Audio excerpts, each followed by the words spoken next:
All right. Thank you very much, Supe. So while we're doing the laptop swap, I'm very excited to introduce our first speaker. So this will be Beomjoon Kim. Beomjoon is an associate professor in the Graduate School of AI at KAIST, where he directs the Humanoid Generalization Lab. He got his PhD at MIT working with Tomas and Leslie, and has contributed to a really wide array of problems in TAMP, especially focusing on using learning to guide and accelerate search, as well as problems in object and problem representation. And today, he's going to be presenting some of his recent work on object representation for manipulation. So we're all good to go. Let's take it away. Welcome, Beomjoon. All right, thanks for the intro. Can you guys see my screen well?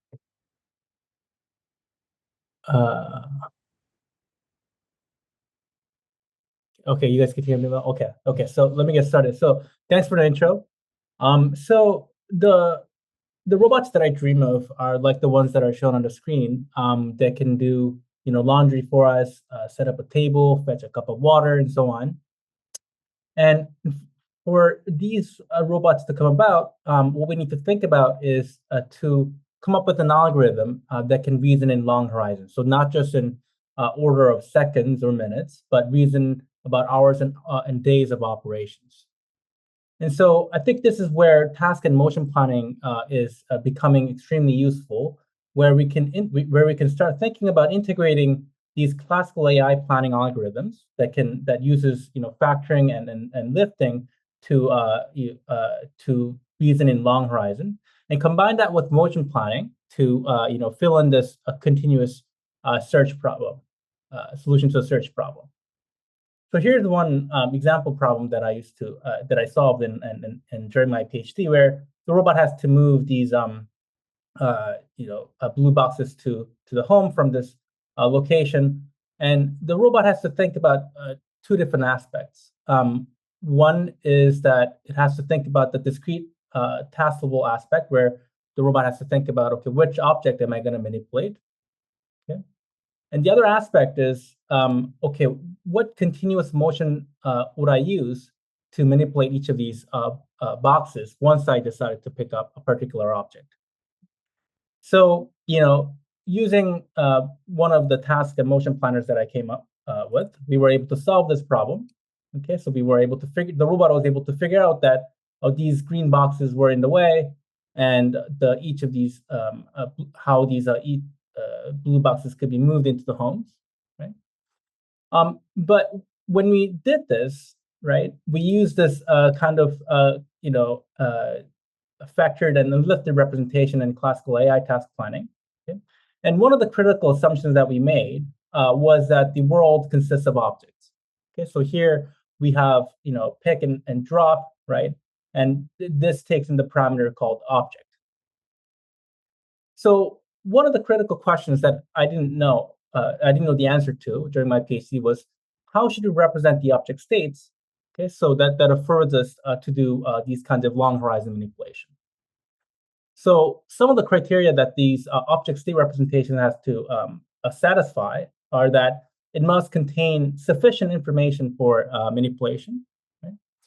And also, this representation has to somehow be estimatable from the sensors, RGB or RGB sensors. And traditionally, people have used the 60 pose plus shape plus object ID kind of representation. But as I'll show you later, this kind of representation turns out not to be a great solution. Another requirement that we wanted to satisfy with our object representation was that we not only wanted to do these kinds of prehensile manipulation that is prevalent in task and motion planning literature, but we also wanted to do non-prehensile manipulation to be able to handle a more variety of objects. So for example, here the Franca Panda is trying to move this wooden block onto the other side, and this wooden block is too large to be grasped with this gripper. So we want this object representation to be able to do not just prehensile manipulation, but also non-prehensile manipulation as well. So the first thing that we tried to do before we studied the representations was to train non-principal manipulation skills. And for to do that, we used reinforcement learning. And here's some of the things that we were able to learn. So this is using a simple key point based representation for the object location and the shape. And the shape is pretty much fixed across different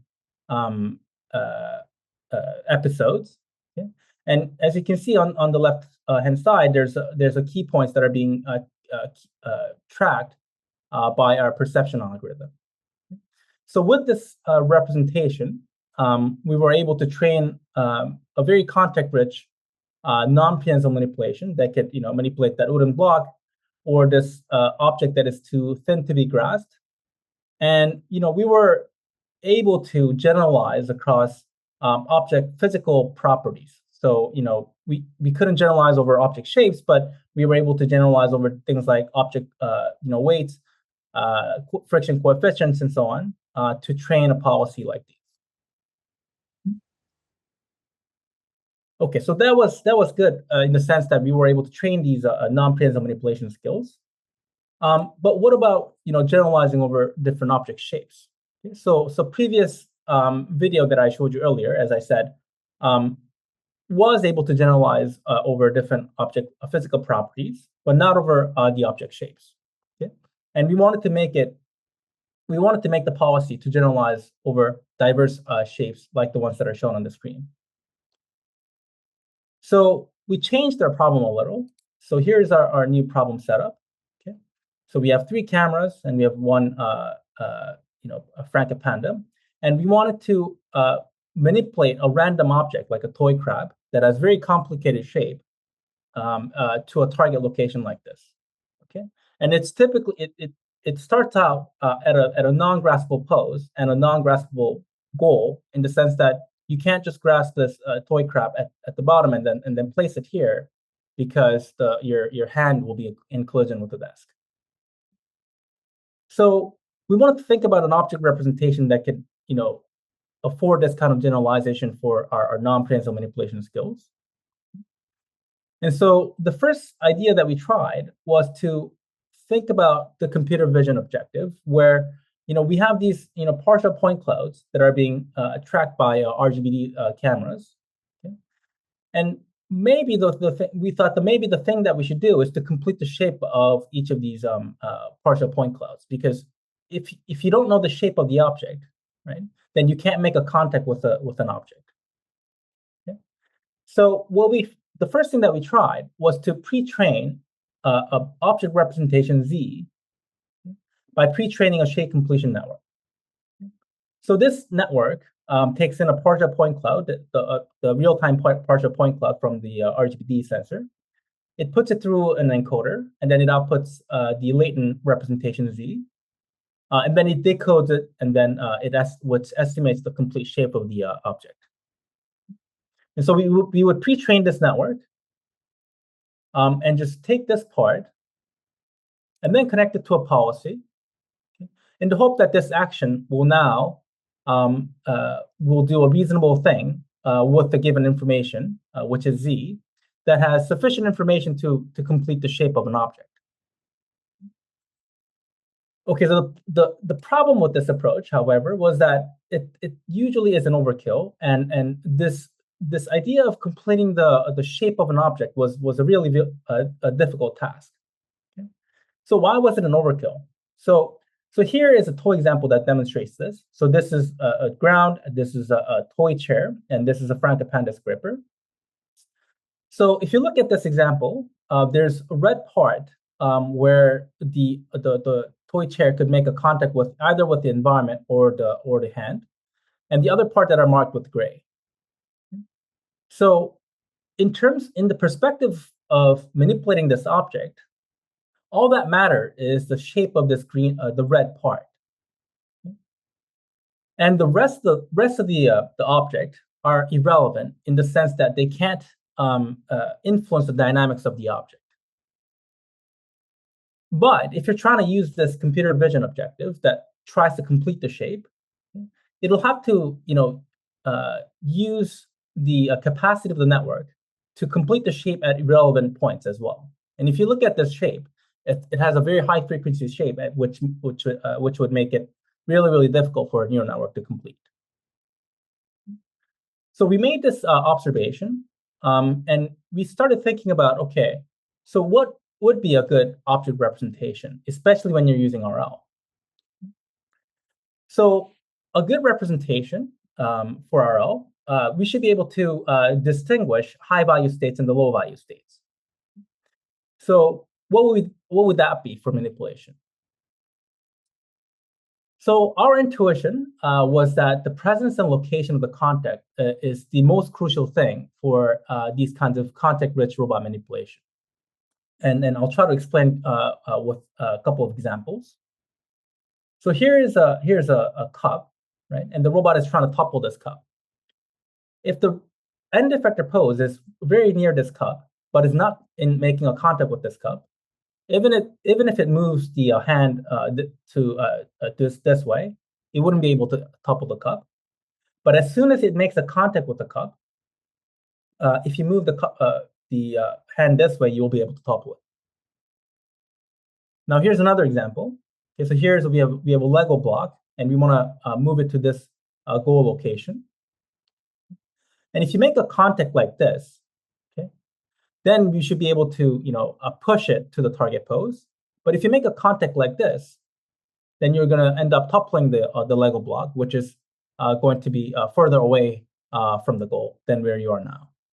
Okay?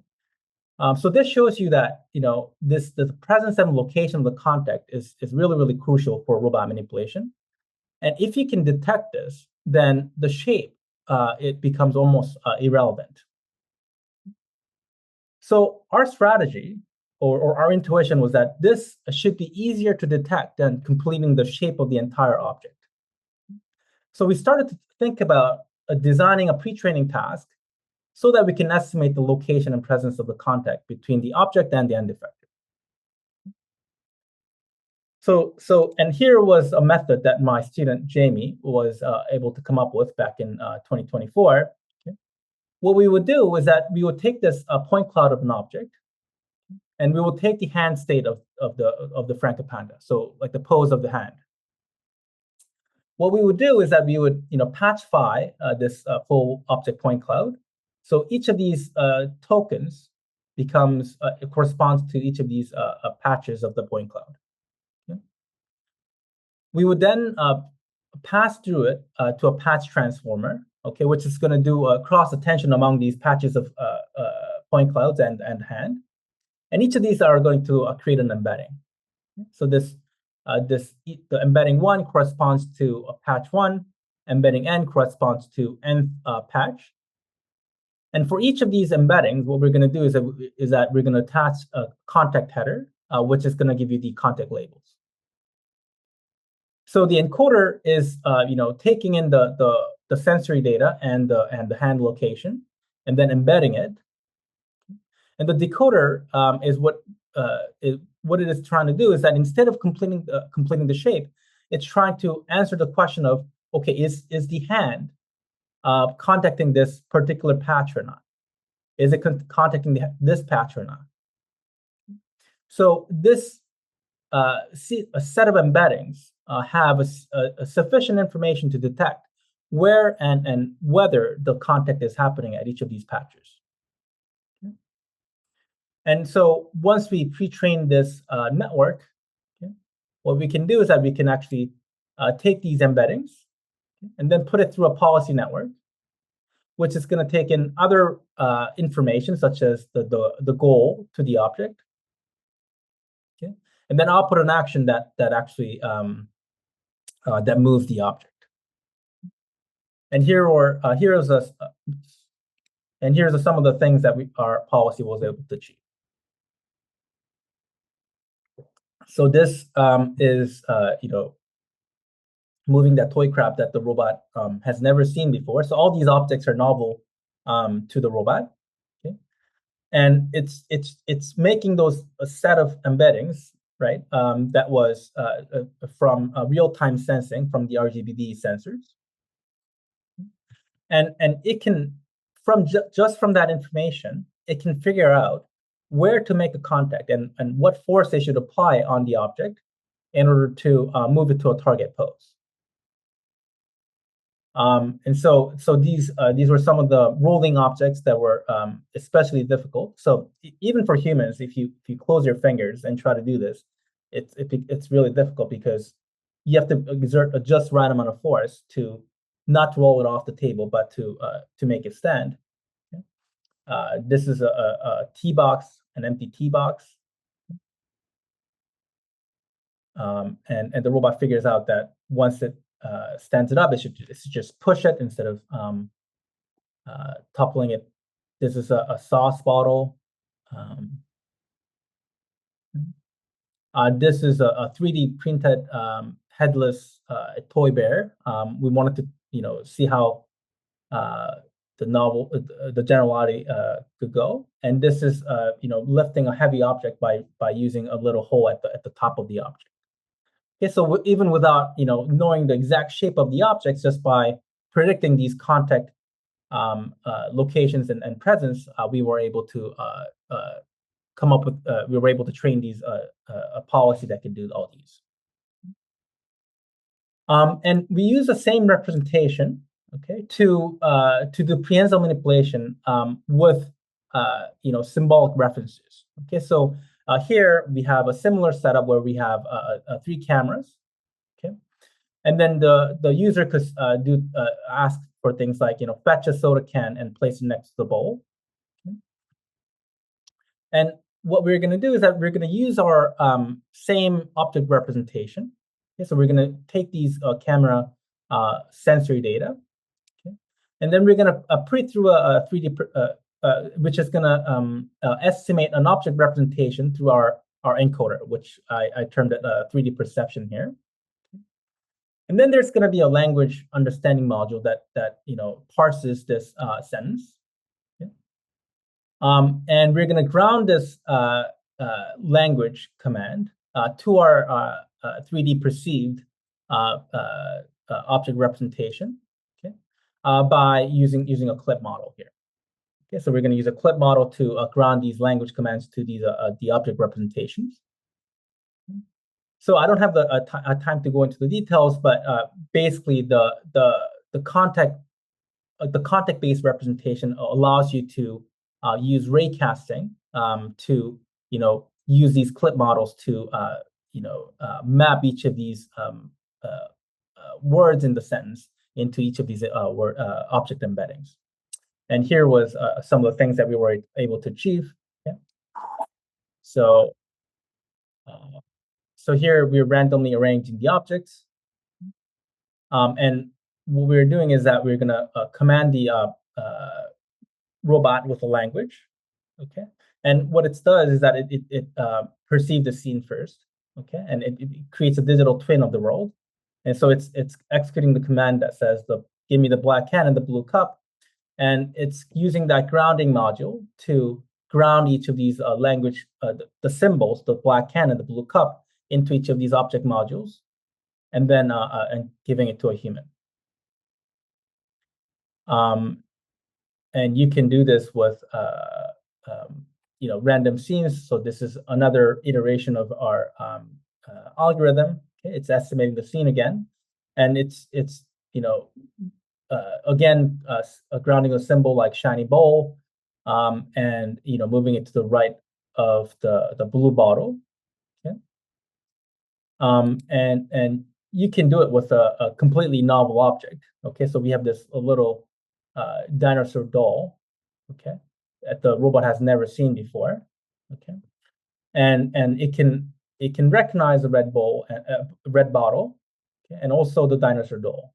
Okay, so the robot executes, understands these the word references, grounds them into the object representations that I showed you earlier, and then fetches them to the human. Okay.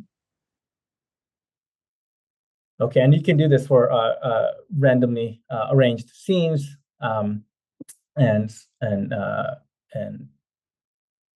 by re-estimating the scene and then grounding the language again. Okay. Okay, so that's all I have for today. So if you have questions, I'll be happy to take them. Yeah.